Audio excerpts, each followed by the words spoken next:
Hello everybody, I'm Katie Knight and welcome back to Can You Put Me on Guestlist.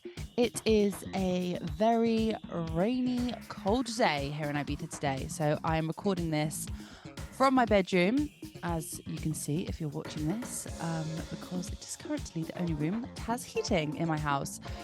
So here we are. I am excited to share this next conversation with you today with Marco Faraone. I have known Marco for many years, but I've never really had the chance to have a conversation with him about his beginnings and how he started out. He's from a very small town in Italy called Lucca. Beautiful town, by the way. So we talk all about how his beginnings, how he started out. We talk about his new chapter in his life because he's just become a dad. So we talk all about that and how he balances everything that he's got going on with touring, with his label Uncaged, with parenthood. We also talk about his latest collaboration with Stella Bossi, 3 Days Awake. The video clip has nearly, or probably by now, has 9 million views, so it went viral. So we talk all about that, social media, and just lots of fun stuff. It's just a real nice down-to-earth chat between two friends, all about music, his journey, his goals, his dreams, and this new chapter in his life. So I hope that you enjoy this chat as much as I did recording it. And if you are not watching this, you can watch this podcast on Spotify and also on YouTube if you would prefer to listen to the podcast that way. So this is Marco Faraone here on Can You Put Me on Guestlist.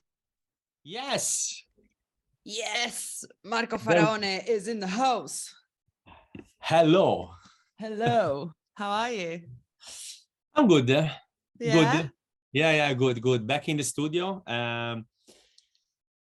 making lots of new tracks, new music. I'm very excited and motivated. Nice. Especially after the pandemic. So it's nice to be back here, start playing the shows again, touring and making some music. So you're starting the year strong. Yes. Started the year strong. Have you changed the color of your hair again? No, it's still green.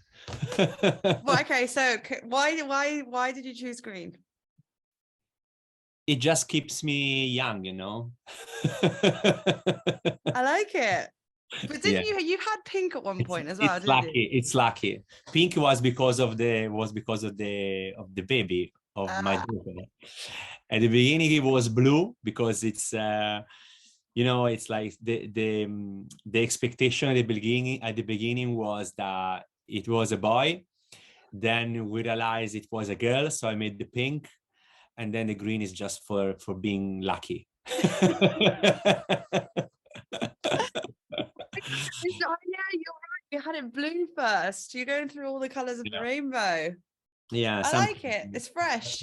Just some fresh craziness. Some fresh craziness. Thank you so much for coming onto my podcast. Yeah, thank you for inviting. I was actually thinking how I have interviewed you before because we did that thing in at Sonar. Yeah. And for Sonar, yeah. And also I think on Ibiza Global Radio as well a few times. Yeah, a few times, yeah. A few times. Well, I'm excited about this chat today because on the podcast I get to kind of dive deeper into people's careers and know about how they started out. And I think this is something that me and you have never spoken about. So I always start off the podcast with asking where your love for music came from and what were your first steps into music? Well, I'm not gonna lie. Good. Thanks. When I started DJing and listening to music, I didn't even expect that this to be my let's say my work one day, you know. So everything started for passion and just listening music. And my father was a folk singer, so I started listening. I've always been surrounded by music since when I was a child.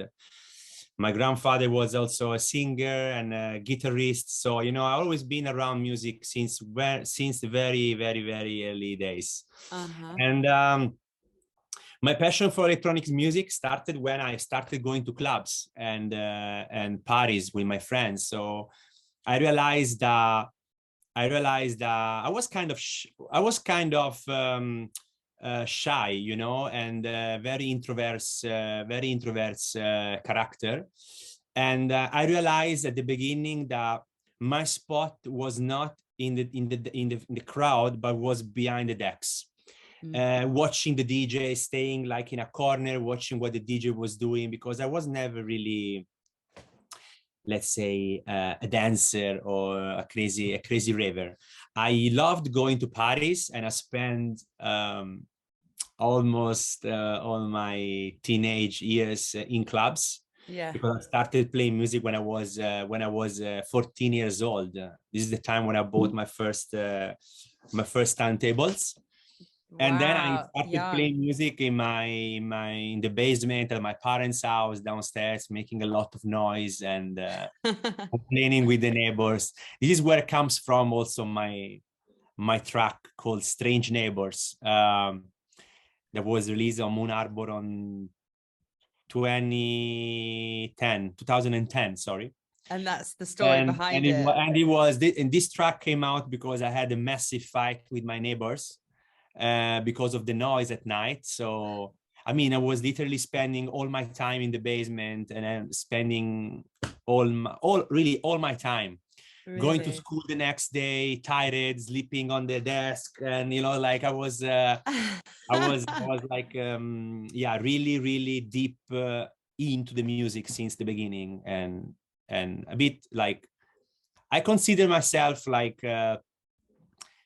a little nerd, you know, studying audio programs and a little tech geek.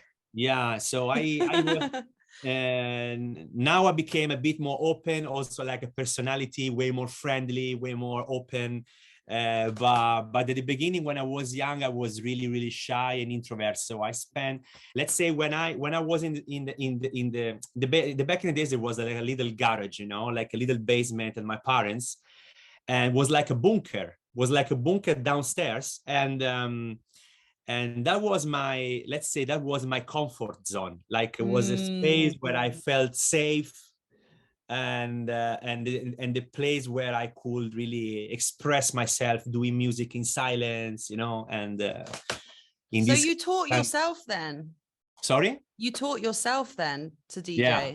You didn't have anybody to teach you? No one teach me. And I was really deep into these audio programs back in the days. I was using programs like Rebirth, Reason. I think even the first version of Reason that I saw nowadays is like Reason 11. Like I had like Reason 2, maybe something like that. Wow. So it's like Cubase, these programs that I used to use at the beginning, and this is where I learned producing music. Like, but I spent days and hours in there making. And in fact, I came out with my first records when I was really, really, really young. How old were you? I think now I'm 34, but I came out with my first vinyl record in 2007. Which means it's a very long time. And like 16, no? Yeah, something like that. I was still living at my parents, and I brought this piece of plastic to my parents. I say, "Oh, look, this is my vinyl, this is my records, my music." And I remember my dad was really, really happy. I mean, I've always been supported from my family, I have to be honest, which is the most lucky part of everything.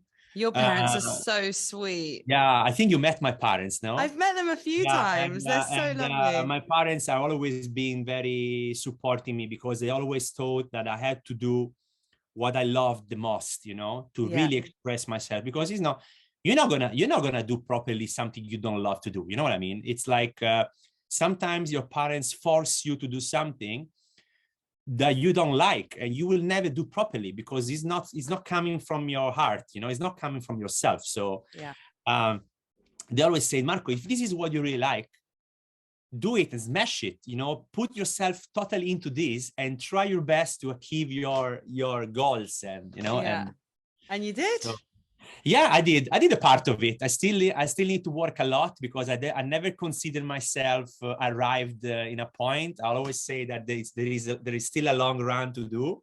But I think that's the best way, because it's the best if you way. say you reach your goal, then you're never going to push yourself more. So if you reach a goal and then okay, now my next goal is this, you just grow and grow and grow. Whereas if you say, I've reached what I want to do, or what I would say is my most successful point in my career, then you're not going to grow anymore. When this is what makes you excited and you know, and puts you and gives you the motivation to do things. When you reach a goal, you always fix the next one, you know? Yeah. 100%. And this is a never-ending story, because in our work, and also what you're doing, what I'm doing, it's always, we always try to reach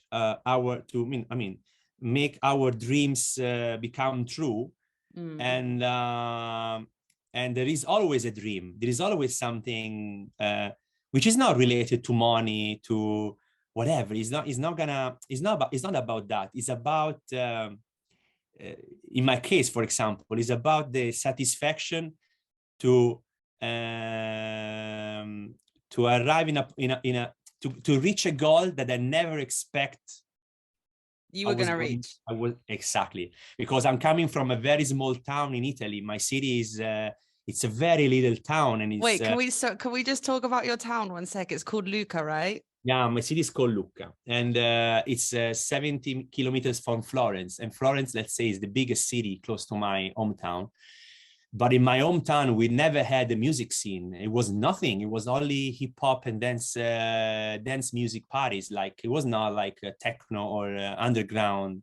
Let's call it underground. But there was no electronic music events back in the day. So I really had. It's not like if you're born in New York or in London. Yeah, and you have everything around you. I never had a chance to discover this background, to have this background since when I started. So everything was about digging and searching and researching and trying to build my own musical taste, you know, and find out which was the direction to take, because I was, first of all, very young. So I have to say, in these 20 years DJing, even if I look young and beautiful, but so you're way much younger. But 20 it's the hair. But 20 years ago, I was a little child and I was 14. So who knows?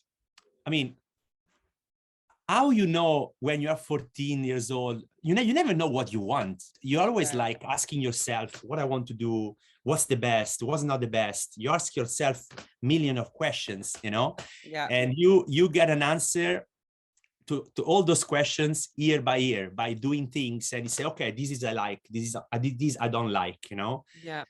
And it's always, there is a big confusion in the middle, and then you start putting the pieces of the puzzle piece by piece, and then you get the full, the full thing.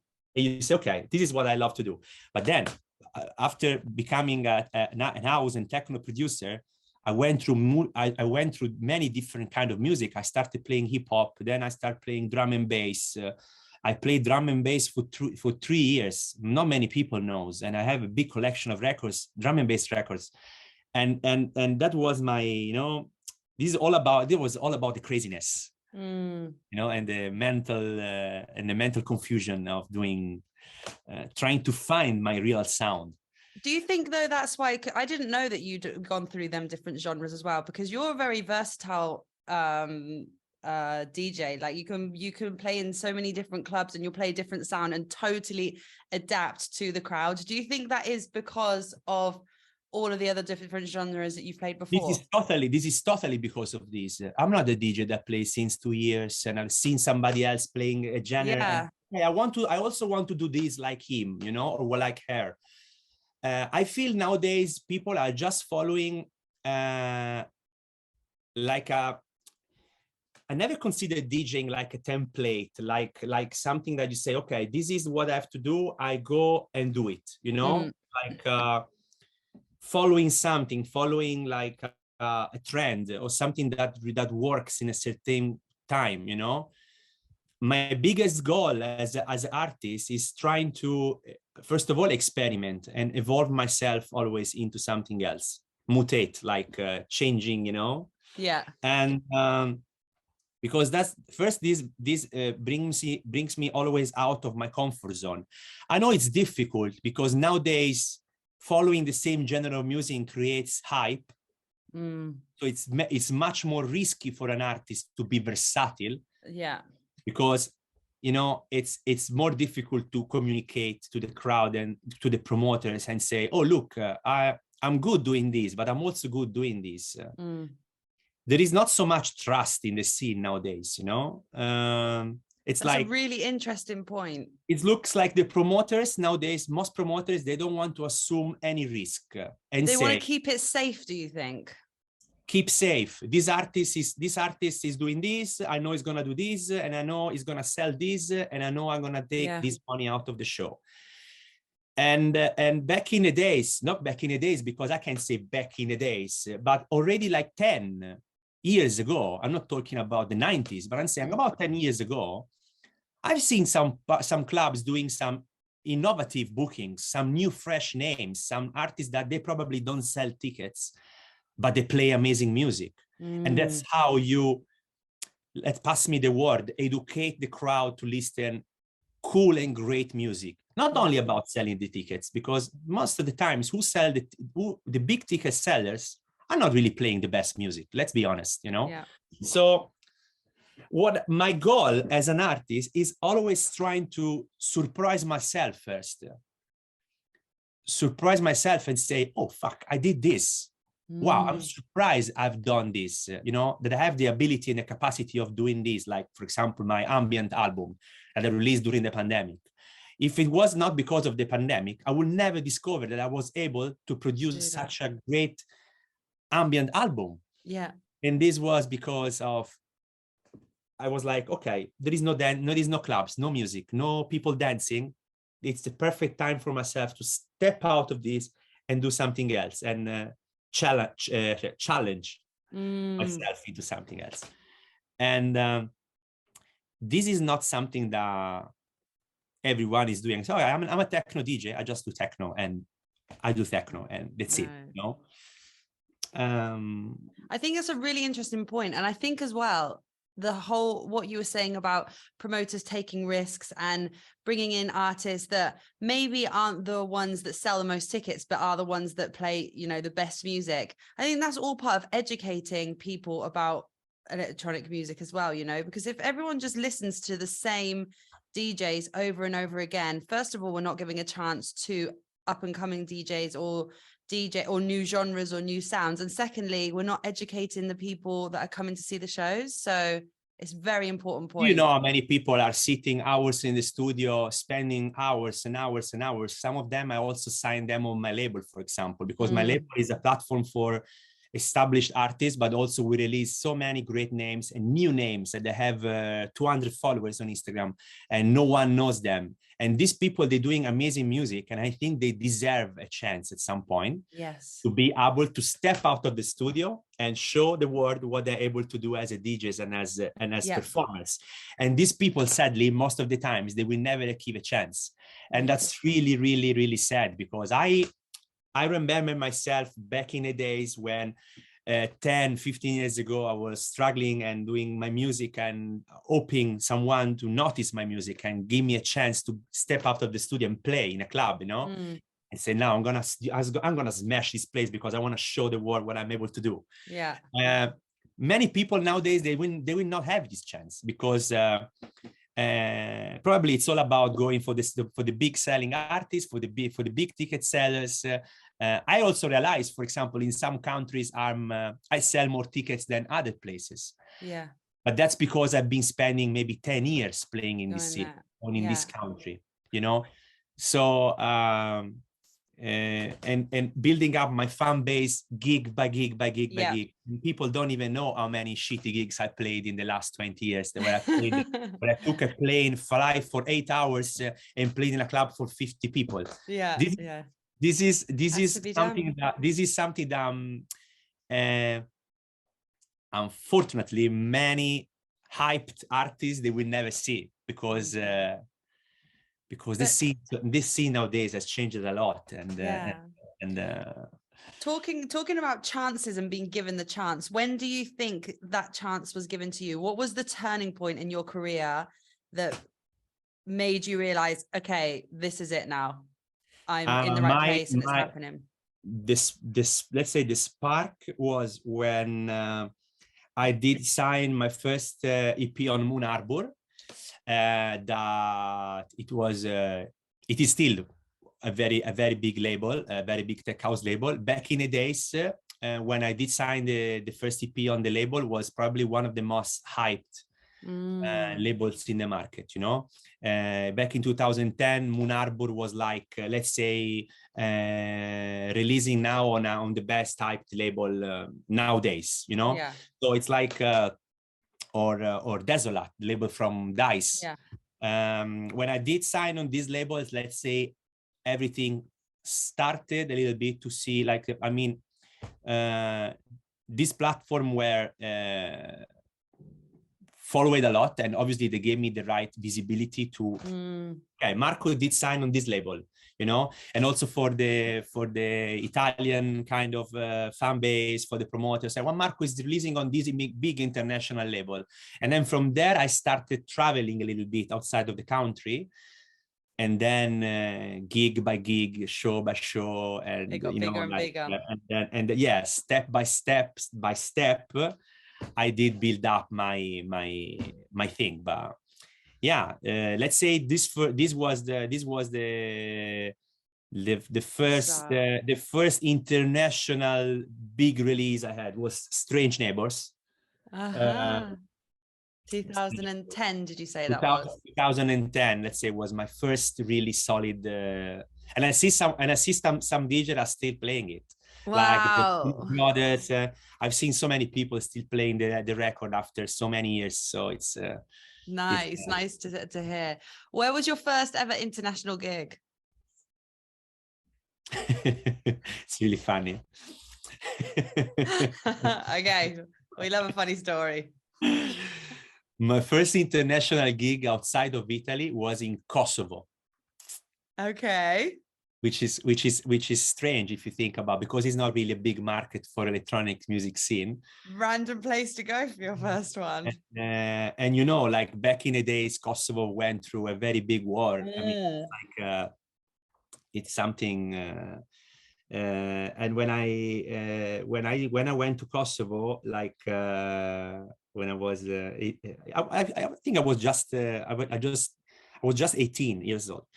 And I said, oh, I'm going, I told my parents, look, I'm going to make a passport because I have to fly and play my first gig outside of the country. And they say, wow, Marco, amazing. You're doing so much music. Oh, good, nice. It's good to see you playing. You start to play. Where are you going? I say, I have to go to play in Kosovo. for my good friend Sab, that I said that I un saludo. And this was my first because I used to sign a very on a label from there. It's called S4E Records back in the days. Yeah, and then let's say the first reasonable international gig outside of my country was at Clubbers Day Festival in Madrid. Okay, cool. And what year was that? Was 2007, 2008. Okay. Yeah. I played they had a massive, huge lineup. And yeah, and Natur Club in Madrid, and now I think it's closed. It doesn't exist anymore. Okay. It was the time of Danzo Macumba in Madrid, you know. Nice. Yeah. This is Madrid. Let's say Madrid is the first reasonable big city where I played outside of my country. That's why I love the city, and I was going to say you play a lot in Madrid, and you're very, very a lot. loved in Nowadays, Madrid. I play Fabric with my friend Nuke Rodrigo, which is a promoter I really love and respect. And but beside this, before reaching the goal to play at Fabric, I had to play in many small clubs, and then step by step I built up my profile, you know. And not so many people remember, but I played in a party in Fabric Madrid back in the days that was called Vertigo. And I played with James Holden, Steve Bug. That back in the days was a crazy huge, Mistress Barbara. It was a crazy huge lineup, and I was just at the beginning of my career. Yeah. Radio Slave was playing, that I met after 10 years, and I signed on Records, his label. After 10 years, we met. I love Radio Slave. It's a long story. My story is a long story, and it's a never-ending story. It's always good. Let's hope it never ends. Let's hope it never ends. Yeah. What do you think has been the most challenging part of your career so far?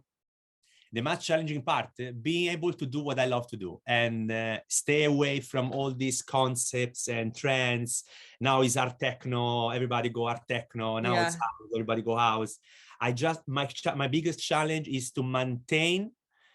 My biggest challenge is to stay true to myself, which is the most difficult thing. Stay true to yourself means do what you love to do, and don't just follow what the others are doing musically, or just follow a trend or something.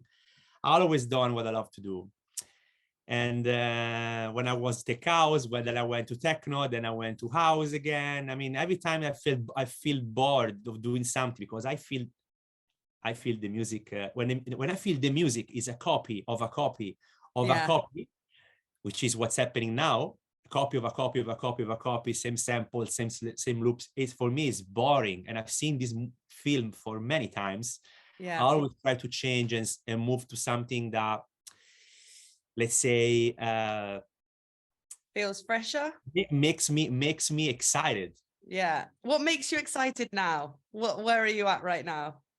Now I'm focusing on the jacking techno kind of direction, which is making me very excited. Which for me means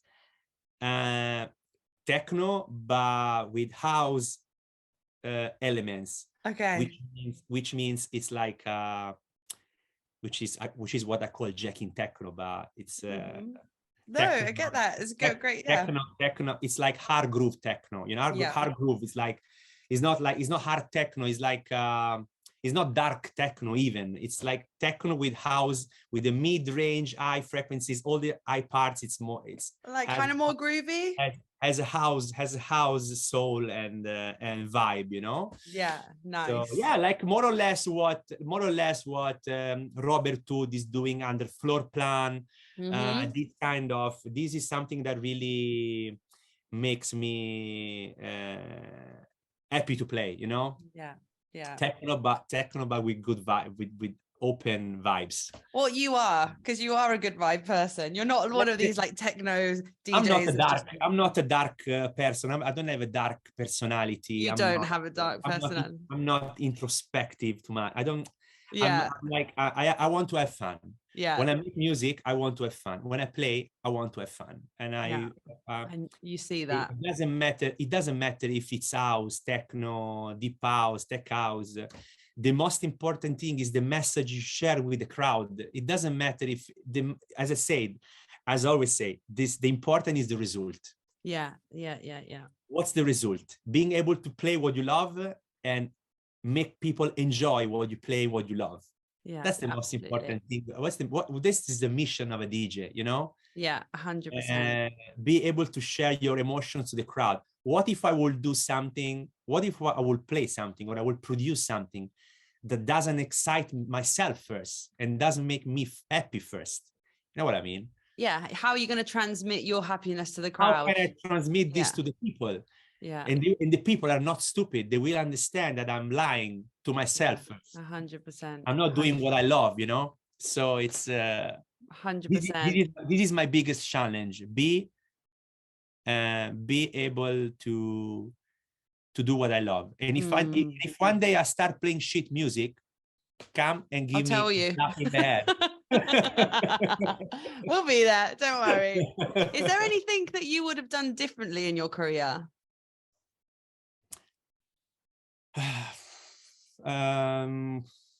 I have no. To be honest, I'm very happy about what I did, because Right. honestly, when I started DJing, I didn't even expect to get less than half of what I'm of what I did. Yeah. Of being able to play. Imagine a child coming from Lucca, which is a city where no one plays techno. And Also, by the way, in Lucca, it's the best ice cream I ever tried in my life. I'm not joking. When you told me that day you were from Lucca, I was like, I've been to Lucca, and it was the best ice cream I've ever had in my whole life. City, such a beautiful. Oh my God! Sorry, just had to get that in there. But imagine a DJ playing in Lucca and playing in birthday party for his friends, full events, playing at Tomorrowland, or playing at Awakenings, or playing in some Amnesia in Ibiza. The first time I stepped in Amnesia, I was it was 2008, 2009, the first time I went to Amnesia. And I remember myself with a friend of mine, Massimiliano, standing at the side of the booth, what is the bar, on the glass. There is a glass, you know, like a glass, standing on the glass on the side. Ricardo Villalobos was playing in the terrace, was for Cocoon. And I remember Ricardo playing 2 times my track, because the vinyl finish, he took out the needle, he put the vinyl on the other side, and he played the other side of the vinyl. And this was in 2009. And this was the first time I went to Amnesia, and I was standing by the cabin. Wow, that must have been a Ricardo moment. watching all these legends, Ricardo, Sven, all this. And I was, if I see myself back then there, I was asking myself, yeah, it's nice to see my track being playing in this club, you know, because you see the effect of your track. But I was like, will I one day play here? You know what I mean? Do you think it's possible that one day I would play in this DJ booth? You know, it was really, it was it. If I think about, I have goosebumps if I think about it. You've given me goosebumps as well. If I really sit, you know, and I think, if I see myself back then standing at this outside of the DJ booth, watching the DJs playing, and I was like, who knows if one day I will play here, you know, like if I don't know. And then after 10 years, after 10 years, a bit more, 10 years, let's say, at the end, I played there. Yeah. And I'm a regular guest of the club, and I play there like frequently, like nowadays. Must be crazy for you. It's not like I started DJing, I posted a video on Instagram, I became viral after one video, and then I played in Amnesia in Ibiza like an headliner. No, it's not been like that. I had to play for 10 fucking years. Yeah, to get to that goal, to release music for 10 years, to build my fan base for 10 years, and get the opportunity to play there after 10 years. It's a long journey. It's not a journey that becomes because of a TikTok video or something. It's a way long, was a long work. Yeah. So, and this is the same for also many other places. Absolutely. How do you see, like, talking about like TikTok videos and videos going viral? Because I had this conversation with somebody the other day, and it was somebody that's been DJing for a very long time, and they were like, it's so hard for me to see that some DJs now just overnight make it from something that's going viral. When we had to do it, there was such a long process, so many years of hard work. What are your thoughts on this? I have to be very honest with this. Not too many people say this, but many people are just frustrated because of this. Yeah. this is totally honest. Many people imagine a guy playing for 10 years, sacrificing, playing in shit clubs for empty dance floors, traveling in economy class to the other side of the world, getting in a city, sleep alone, next day play, shit party, play next city, shit party, because no one knows you. And then you come back and you say, okay, where did I go? I played and I played for nobody. And then you see someone else posting a video on TikTok and playing for a full packed club, and there is no music, there is no history, no background, no talent, no discography, no sacrifices, nothing. It's frustrating. It's frustrating, but it is like it is. That's it. It's the reality. Nowadays, this is the technology. This is what the world is offering us. This is the scene. What the scene is offering us. And we just need to, I don't say we have to adapt to this, but you got to ride with it. You just have to go with it. Go with the flow. With the flow. In my case, I what I will do is keep doing music. This is this is the best thing I can do. Then if you do a video, a clip on TikTok, I have 1,000 followers on TikTok. I just put sometimes a video. Okay, I put it for TikTok and let's see. But I don't force myself to reach followers on TikTok. It's like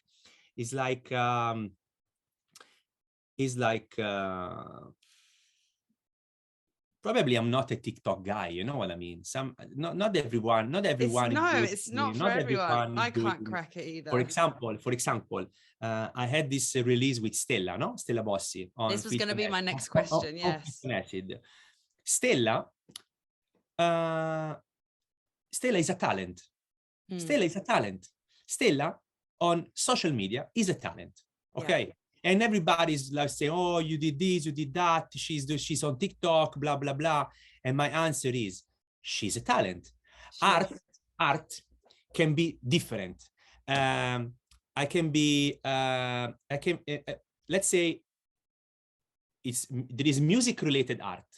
But there is also different kind of art. I can be a painter, I can be a designer, I can be an interiorist or an interior designer, something I design things, okay? Or this is also art. I can make music, this is also art. Art can be different, okay? There is art that is also related to music, also design clothes is art. Absolutely. I couldn't agree. Everything was creative is art, okay? As soon as it's a content, it's a creative content. Stella is a content, is a very strong content creator. And this is art. What she's doing, you can say is good, is not good, I like it, it's shit, it's beautiful. It's art. And she's doing well because of this. Then the art is combined to music. And she's also, this kind of creative content creator art is also related to music. So she's also going well into the music industry because it's related to what she does is related to music, but it's art anyway, And when I see when I see some people that are always critical and point a finger and say, this is not good, this is stupid, this is shit. I always answer, but what are you doing? This is art. What on the other side, what are you doing? What's your content? Absolutely. No, in my case, I can say my content is music. I've done more than 150 releases. Maybe 100 are on vinyl. I did release music for 20 years. This is my content. This is my art. This is what I do. This is my artistic side. I do music. Okay. I'm a good music producer. It's also art. Maybe I'm not that good on TikTok. So I'm not good in that, But every one of us, you are an amazing radio presenter. So what you're doing, it's also art. It's everyone has a good part or is good. Has a creative side. Something. I can be a nice chef and cook the best pasta. Yes, you can. Or make the best pizza. Yeah. No. It's true. Not everyone makes the same pizza. Someone makes it better. Sometimes someone makes different. So the guy is a talent. Yeah. And everyone has a talent. Everyone is a talent, And what you've done with Stella is just put two arts together. with the Exactly. video. We did- 1.9 million views on Instagram. Yes, Instagram was 2 millions, but the old platforms is almost 9 million views. What? And 9 yeah, the old million? platform, 9 million views. Yes, the video. That's And insane. and this started as a joke. I always I never put barriers around me. I never work like this. I always try to open my mind and see how things are going, what's exciting. With Stella, everything was really like we first of all, we met since the beginning. We met in Chile. She was touring. I was touring the same days. I was with Jessica, my wife, and Jessica. I have to say that everything was because of Jessica, because Jessica was following Stella more than me. Okay. And Jessica, she was always she laughed about the contents and all these things that she do. She said, "This girl is crazy. You see what she does. Look, she's amazing," you know. And she and for circumstance, she was touring the same days with like me in Chile. And Jessica was like, "Marco, should we get in touch with Stella and go for a drink or something, you know?" Yeah. So I wrote to the manager, and we met and we had an amazing lunch. We had a beer. We went to see the city. We went around, and then at some point we said, "Okay, we should do a track together." But it was something that started for fun. Okay. And wow. And day by day afterwards, when I came back to the studio, I realized this was a good thing to do, but unexpected from my following people and the people that they follow her, you know, because we are, let's say, it's a unique word, but we're doing two different things. Okay. 2 different products. Okay. And it was, as I said before, always trying to put myself out of the comfort zone and do something that makes me excited, and you know, like something unexpected, even for myself. I say, okay, let's do this. Okay, so I asked Stella, send me some vocals, tell me, you know, some inspiration, some tracks you like. Let's work on a beat together, something like that. And then suddenly we came out with this crazy track that. Was it her that sent over 3 Days Awake? Yeah, the both of us. Wow. The both of us. Actually, it is Stella. It's the female vocal. Toby, the manager, is the male vocal. And I also did sing on top of the male vocal because I wanted the sound of the vocal to be a bit more. A bit different in the process. So I did the layer between 2 male vocals, which is me and him together, and so it's the 3 of us singing.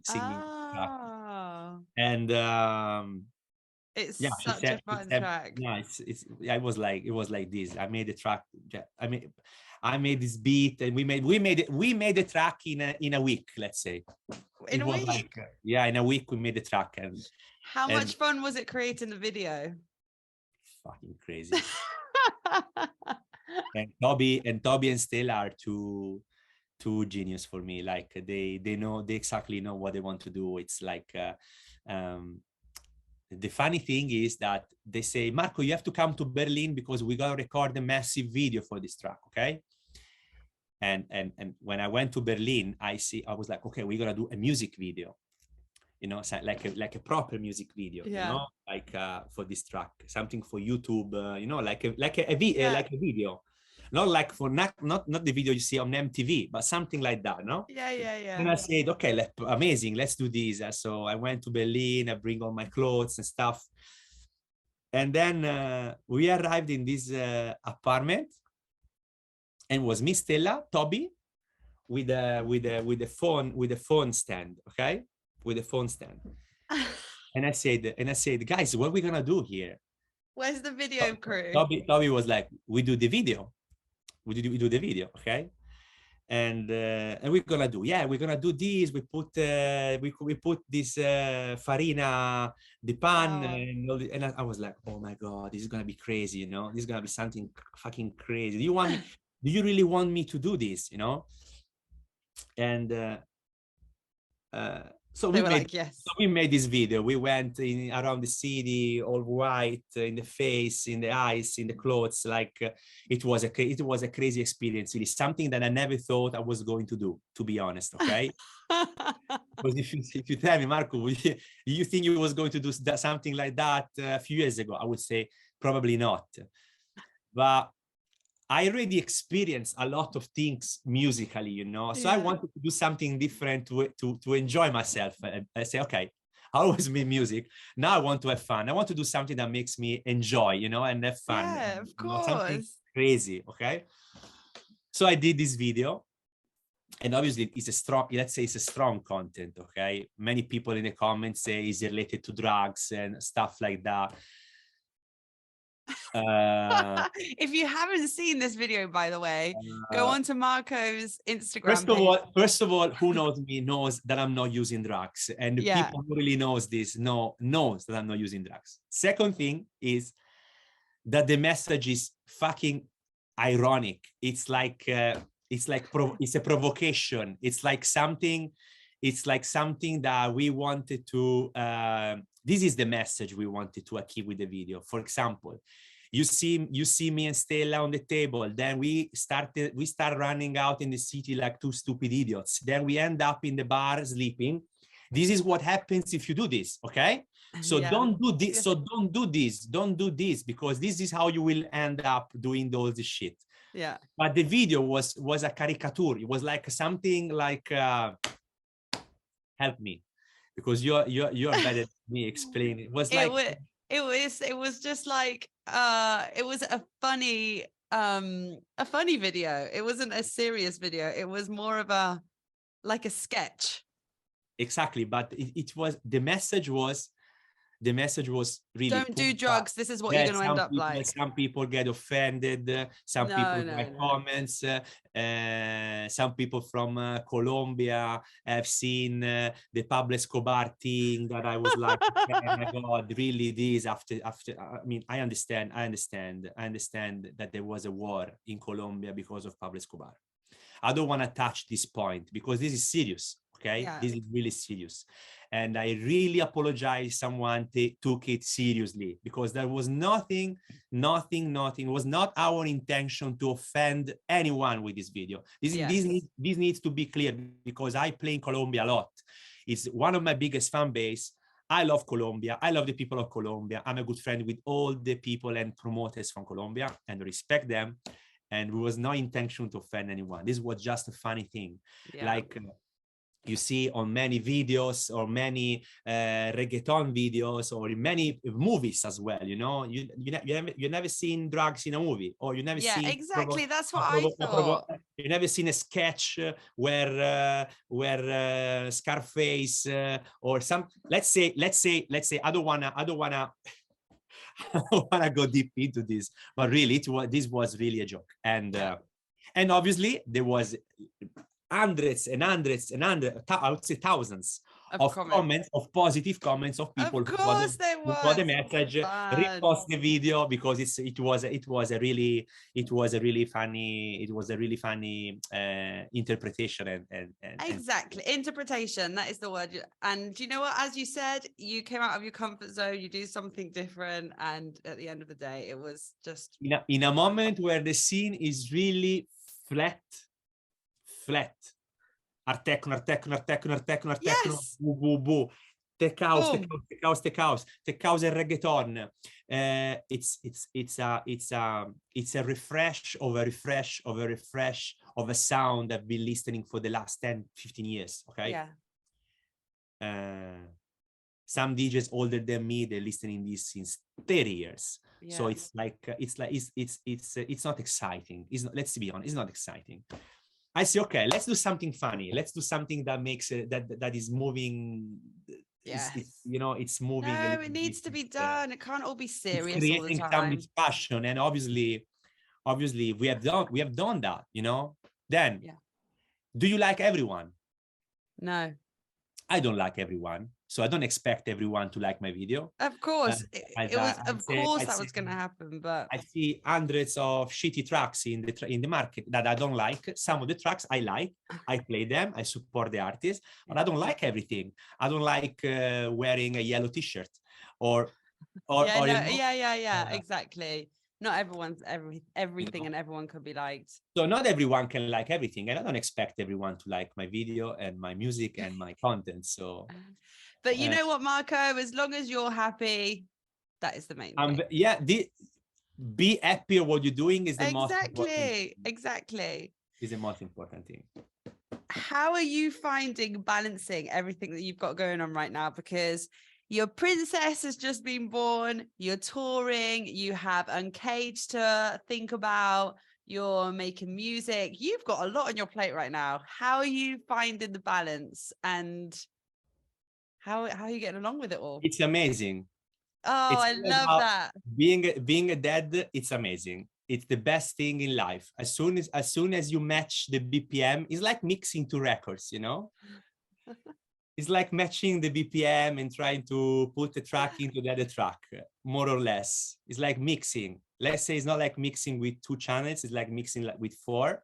Yeah. So it's more challenging, but I love that. That's such a good way. It's a joke. It's amazing. The best thing in life. If you wake up and you are mad, and if you have a shitty day, you watch your son or your daughter and you're happy. No matter what life can bring you, you're always happy.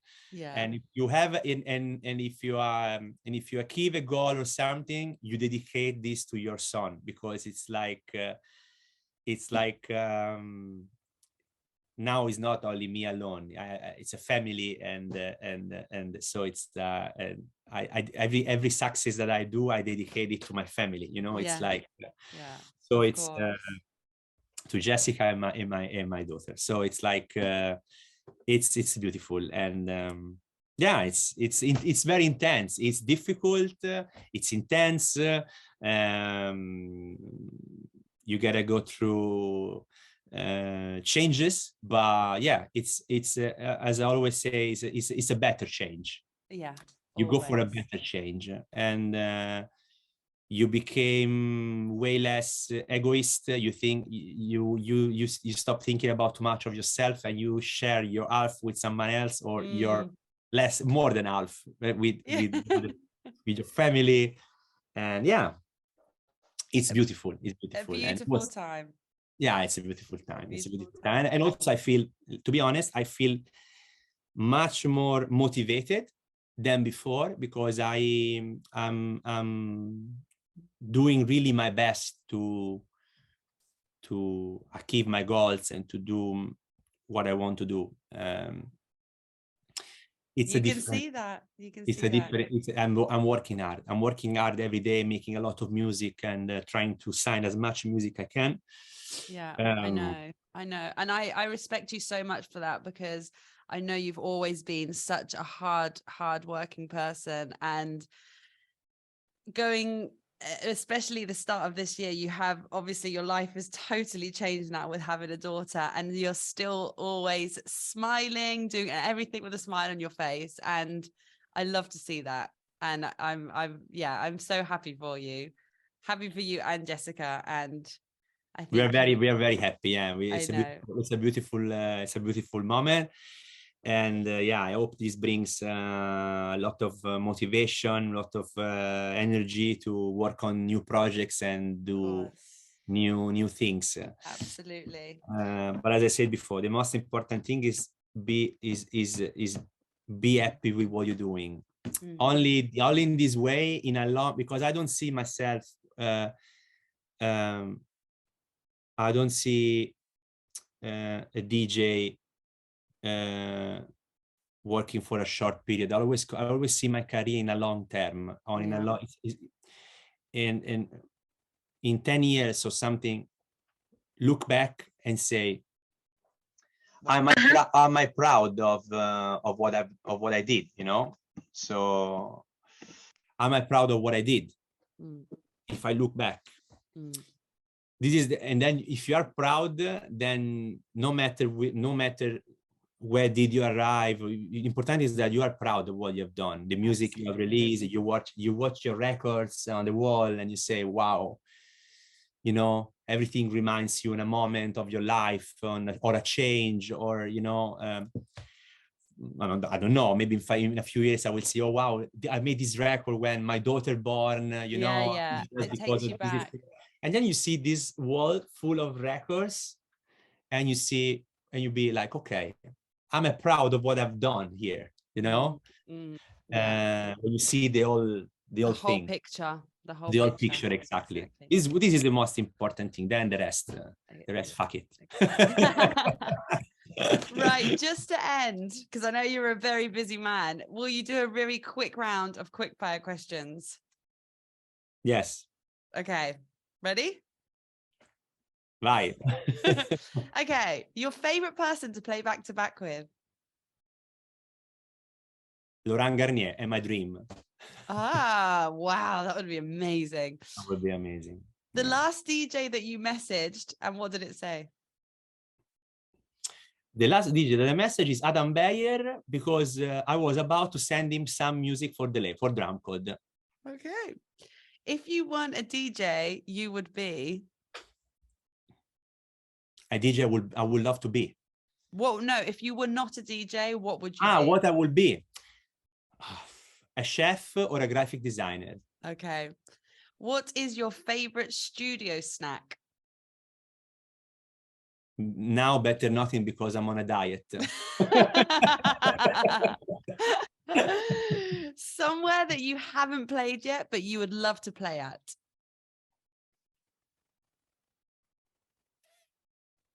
A place I didn't play and I would love to play. In Japan. In Japan, okay. And finally, do you have a guest list rule? My guest list rule is here. Oh.